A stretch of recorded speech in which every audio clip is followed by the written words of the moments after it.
Hey, I'm Kaylan May, interviewing, Steve Philby from Motion Twin.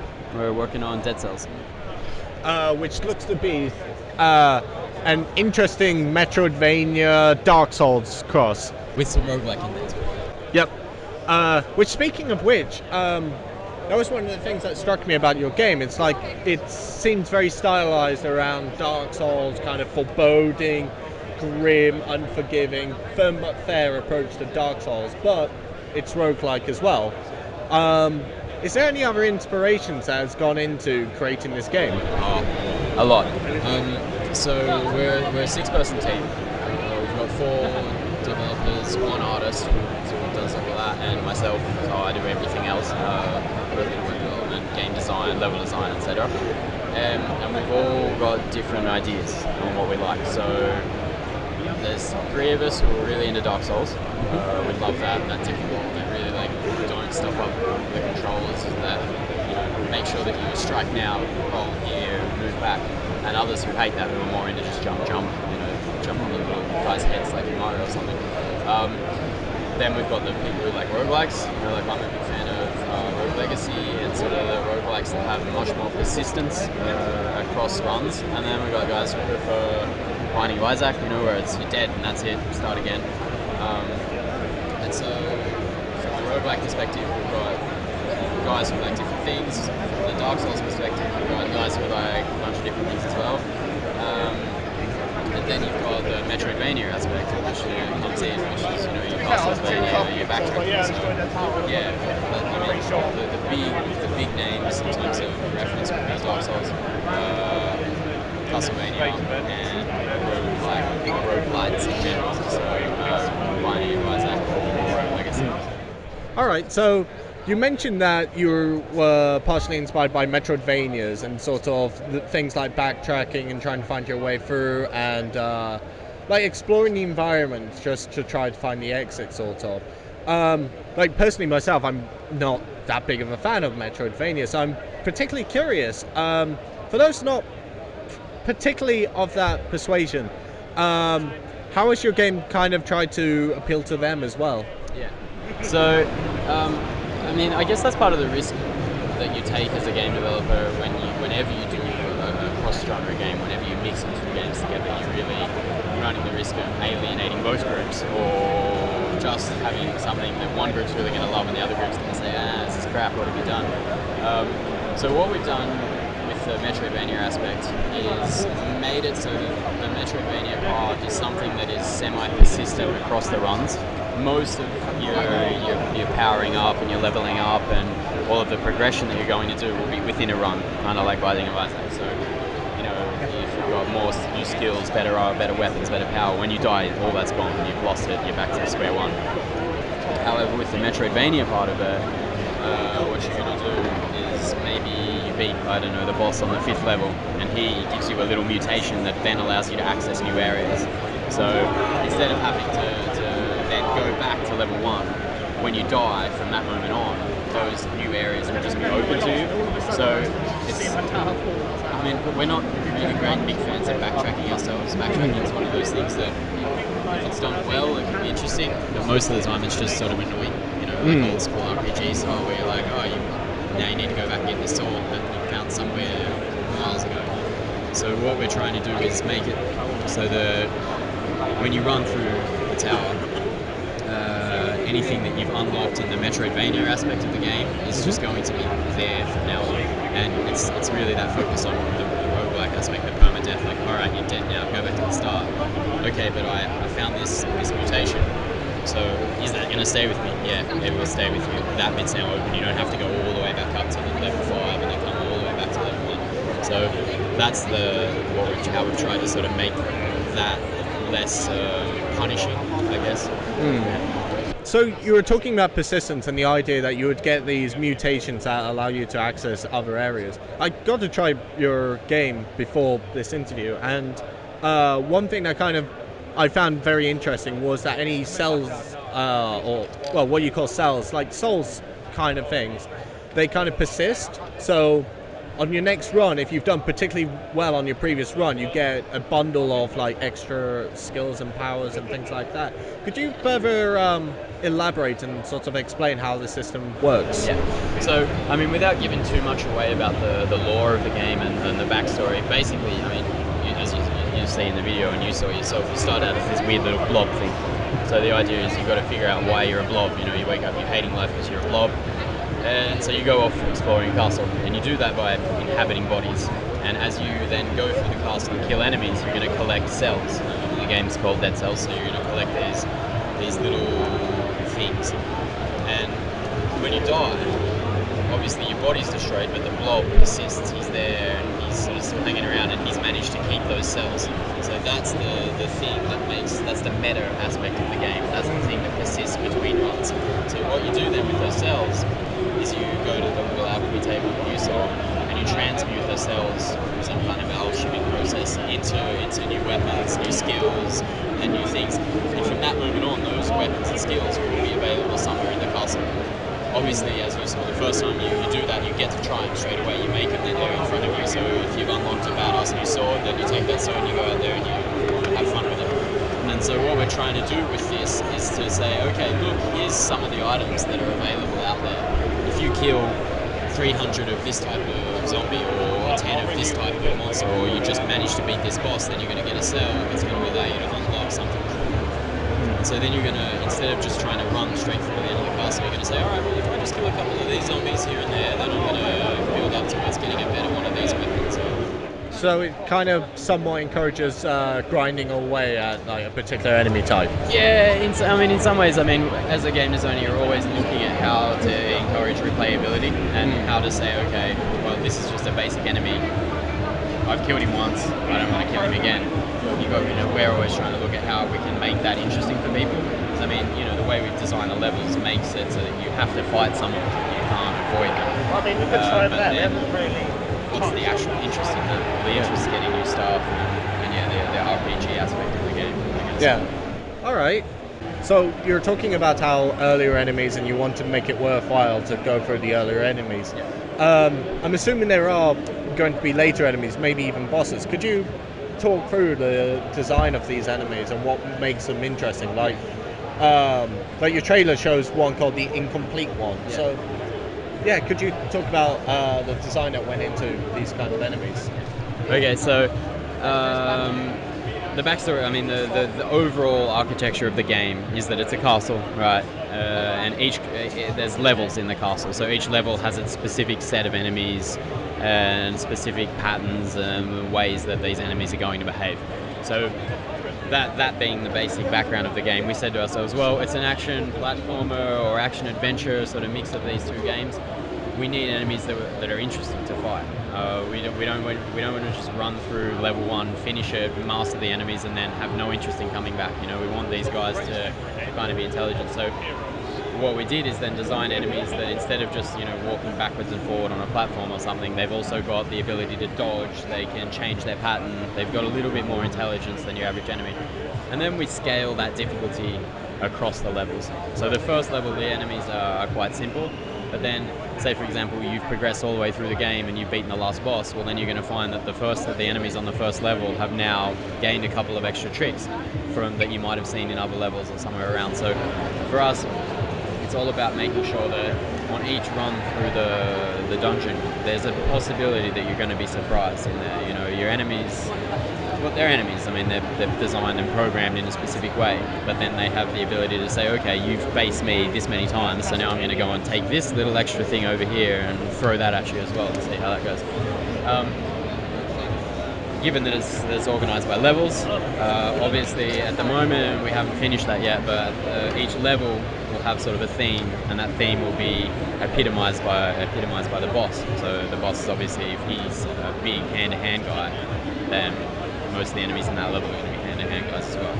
So it's a culmination of like the main central theme of like each of the environments. Like, could you give an example or two of the environments? So for example, what we're doing, it's still up for discussion at the moment. This version of the game, we've laid down the first environment, and so if you make it to the first boss, you'll see that he's got two major attacks at the start, and then he adds in a third one at the end. So it's design. One of them is physical. The second one is like an earthquake that he sends out, and the third and final one is a jump. So he's going to jump. And if you look at all of the enemies through that level, then they're all going to have some kind of combination of these attacks. Like the basic zombie, he's got an attack and he's got a jump. The archer are going to shoot in directions similar to the earthquake thing. The phaser guy, he's got a physical attack that's really powerful, like the boss. So we sort of keep it simple in that regard. Next level, what's that going to be? That's a good question.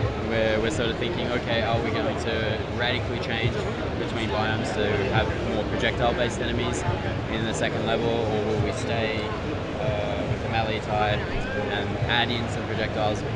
We're still arguing about that, so we'll see how we go. Let's go. And we're back. This is what journalistic powers look like. On the bright side, we've changed to a different location. On the negative side, I've somehow ruined my hoodie and now it's all black. You know, the things that happen. Anyway, so one of the interesting things that I found on your website is that apparently you used to work in free-to-play games, and you decided to walk away, and because, to use the phrase on the website, because of the state of the industry, and instead pursue this passion project. Could you describe what you mean by the state of the industry pushing you away? Yeah. So I mean, the thing with free-to-play, and I mean particularly with our situation, is that we've been doing free-to-play for 15 years now. So sort of since the beginning of the web, you know, like the modern sort of web. We started out with Flash games, and then about 2 years ago we started doing some mobile games. We thought we'd test that out. And what we noticed during the transition to mobile was that things had changed drastically. You know, with the decline of the web, we'd already sort of seen that, which is what made us want to go to mobile. But the way that we had done free-to-play in the past was no longer really viable. Free-to-play has become a mode of production.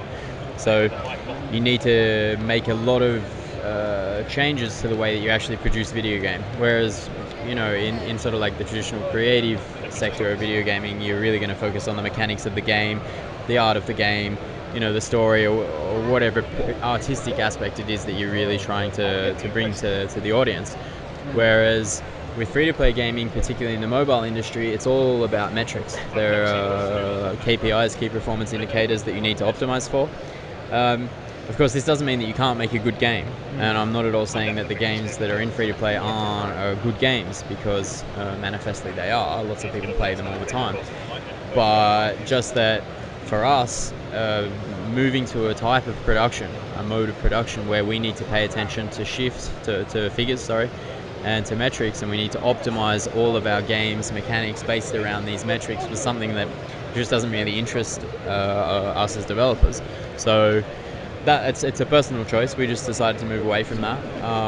So that's what I'm saying by the state of the industry. What I'm saying is that it's become exceptionally competitive. It's become very precise in terms of what you're needing. You know, if you're going to be in mobile games and you want to get onto the stores in mobile, you're going to go see Apple and Google, and they're going to ask you a couple of very specific questions about your retention, about your monetization, and if you don't have the figures that they're looking for, then you're going to be less interesting. You know, obviously there's exceptions to that rule, but I mean, it makes sense from their perspective to put the games that are going to make the most money and have the highest retention, or the delight their players the most, in front of their stores. So yeah, that was a choice for us that made us think, well, maybe we just want to focus on a different type of market, with different players where the metrics are different.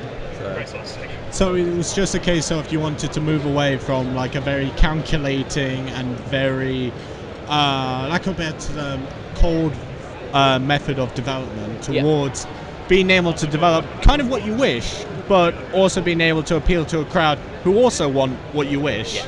It's exactly that. I mean, for us, it's really about matching up what we want to do as developers with what the players are expecting from us. So, I mean, most casual gamers on mobile, they can instinctively tell you what a cool game is, but they don't know why it's cool. Whereas we as game designers have to know why it's cool and know how to make that. And for us, it's just much more fluent. It's much easier for us to make this type of game. Because this is the type of game that we play. I mean, we can tell you instinctively why these games are awesome, and I don't mean just ours. I mean all of these type of games on Steam and on console. But as game designers, we can also tell you how they're cool as well. You know, I can tell you the mechanics of why Castlevania and Metroidvanias are awesome. I can tell you why roguelikes are awesome, and so we're trying to take that knowledge and then make something that we'd love to play ourselves. That's it. Yeah, I mean, I think that's one of the really interesting parts about indie development as a whole, really. You're able to kind of build the vision you want and then realize that, well, others kind of share your vision. It's why I think crowd funding, I'm not saying Deadcells used it, but it's why crowdfunding is kind of really interesting and cool, because it's all about the idea of finding the audience out there who wants to share the vision that you hold.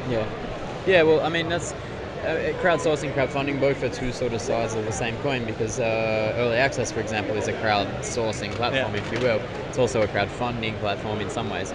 But we fully plan on taking advantage of that, because as indie developers, obviously we're going to need funding along the way. I mean, we're independent, we've got enough funds to make this game, but at some stage it's nice to have an income stream and be sure that the game's going to work. And so early access, for example, allows us, like you say, to find that audience really quickly, to put a game in front of people and say, hey, what do you think?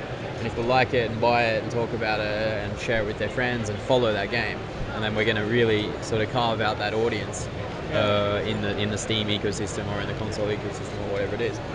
And so that for us is an amazing opportunity to really be in direct contact with players who are going to be really interested in the game. I mean, it's like coming here, find people all the time, like these guys, who keep coming back to try and beat their own high scores.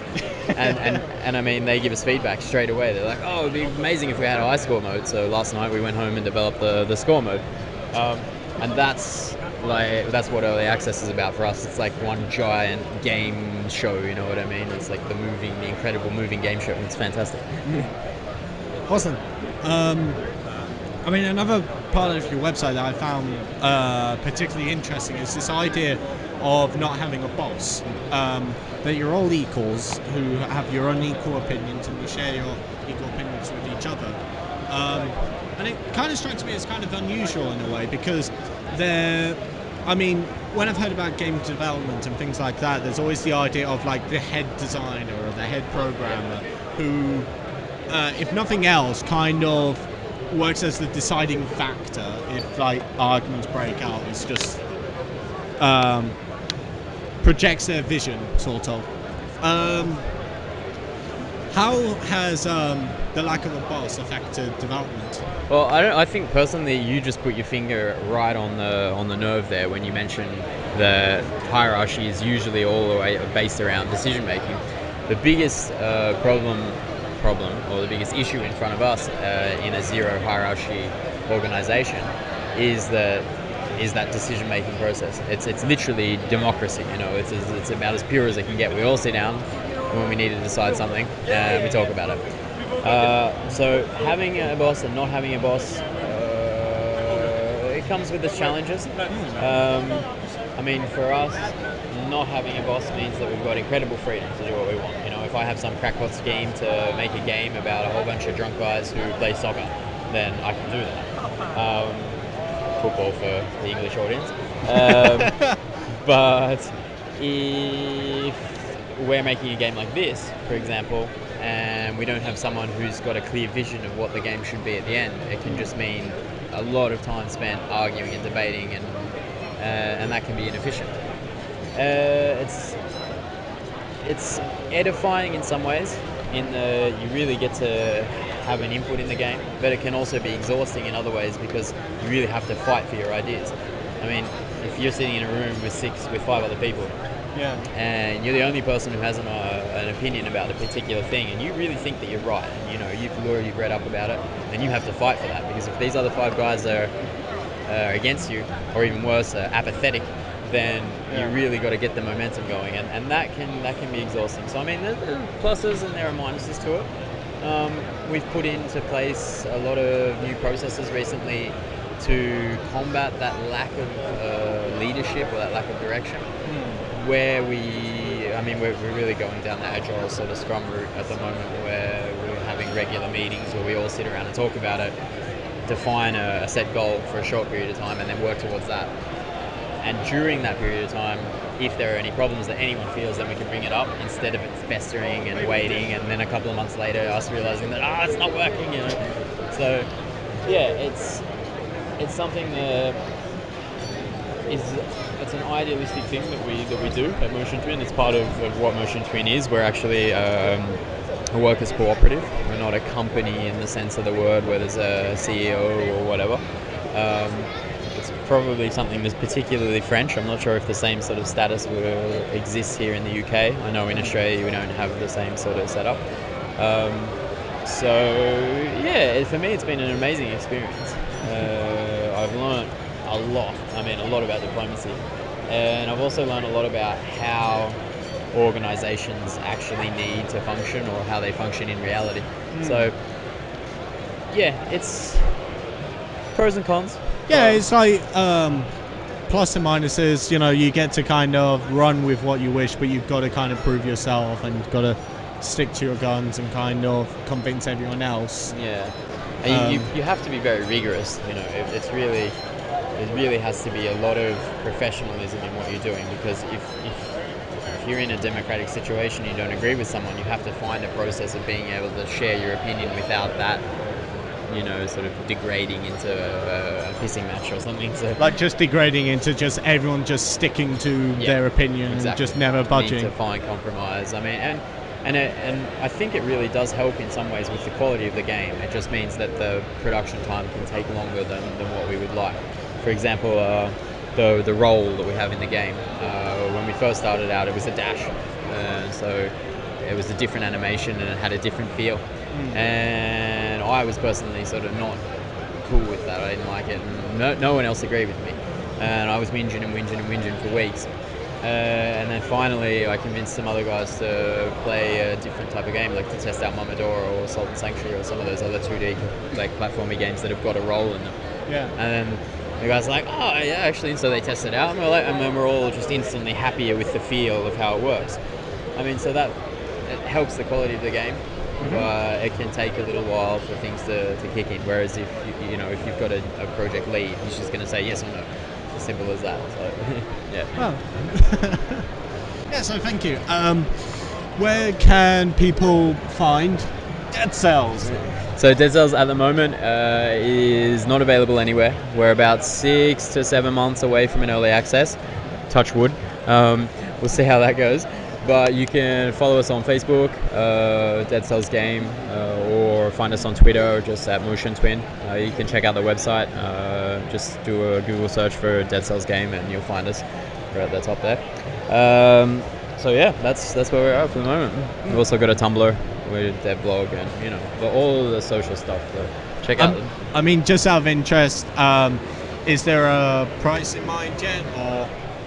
It's a tough question. Because we're going to go down the early access route, I would say that initially we'll start with a lower price, depending on the hours of gameplay that we have. If we're sitting around 16, 20 hours of gameplay, we'll probably start out at something like 10 US. I don't know what that would translate to into pounds.